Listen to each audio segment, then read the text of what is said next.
October 2 விசிக மகளிர் விடுதலை இயக்கம் நடத்தும் மது மற்றும் போதைப் பொருள் ஒழிப்பு மகளிர் மாநாடு. மதுவை ஒழிக்க, மனிதவளம் காக்க அணிதிரள்வோம் வாரி. உளுந்தூர்பேட்டையில். குக்கரி சேனலை பார்த்து யார் வேணாலும் சமையல் பண்ணலாம், ஆனா சுவையான சமையல் பண்றது எப்படி? நான் இதயம் நல்லெண்ணெயில சமையல் பண்றேன், ஆஹா ஓஹோன்னு பாராட்டுறாங்க. நீங்களும் இதயம் நல்லெண்ணெயில சமையல் பண்ணுங்க, பாராட்ட வாங்குங்க. தினம் தோறும் வாங்குவே இதயம். நடிகர் விஜய் தொடங்கியுள்ள தமிழக வெற்றி கழகம் கட்சியின் முதல் மாநில மாநாடு வரும் 27இல் விழுப்புரம் மாவட்டம் விக்கிரவாண்டியில் நடக்கிறது. அக்கட்சியின் பொதுச் செயலாளர் ஆனந்த் முதல் மாநாட்டுக்கான அடிக்கலை நாட்டியுள்ளார்.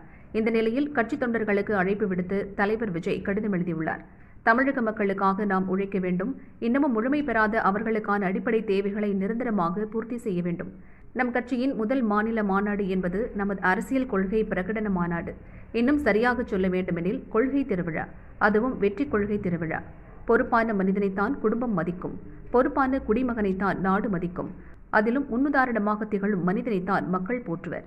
நம் கட்சியினர் இம்மூன்றாகவும் இருக்க வேண்டும் என்பதே என் பெரு விருப்பம். மாநாட்டுக்கான ஏற்பாடுகள் தொடங்கி மாநாட்டில் பங்கேற்பது வரை நம் கட்சியினர் ராணுவ கட்டுப்பாட்டுடன் இயங்குவர் என்பதை இந்த நாடும் நாட்டு மக்களும் உணர வேண்டும், நாம் உணர வைக்க வேண்டும். எனவே நம்மிடம் உற்சாகம் இருக்கலாம், கொண்டாட்டம் இருக்கலாம், குதூகலம் இருக்கலாம். ஆனால் ஓரிடத்தில் கூடினால் அந்த இடம் கட்டுப்பாடு மிக்கதாக மட்டுமல்லாமல் பக்குவம் நிறைந்ததாகவும் இருக்கும் என்பதையும் நாம் நிரூபித்து காட்ட வேண்டும். இவர்களுக்கு அரசியல் மாநாடு என்றால் என்னவென்று தெரியுமா? களத்தில் தொடர்ச்சியாக நின்று வென்று காட்ட முடியுமா என்று கேள்வி கேட்டவர்களுக்கு இந்த மாநாட்டை வெற்றிகரமாக நடத்தி காட்டும் போதுதான் புரியும்.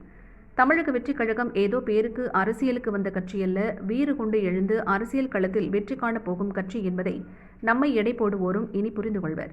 அரசியல் களத்தில் வேகமாக இருப்பது எவ்வளவு முக்கியமோ அதைவிட முக்கியம் விவேகமாக இருப்பது. யதார்த்தமாக இருப்பதை விட எச்சரிக்கையுடன் களமாடுவது இன்னும் அவசியம். மாநாட்டு பணிகளுக்கான குழுக்களின் பொறுப்பாளர்கள், அது சார்ந்த சட்டசபை தொகுதி பொறுப்பாளர்கள் விரைவில் அறிவிக்கப்பட உள்ளனர். நமது ஒற்றுமையே வலிமை என்பதை நாட்டுக்கு உணர்த்தும் வகையில் மாநாட்டு பணிகளை தொடர வாழ்த்துகிறேன். வி சாலை எனும் வெற்றி சாலையில் விரைவில் சந்திப்போம். வெற்றி நிச்சயம் என விஜய் எழுதியுள்ள முதல் கடிதத்தில் ரசிகர்கள் உற்சாகமடைந்துள்ளனர்.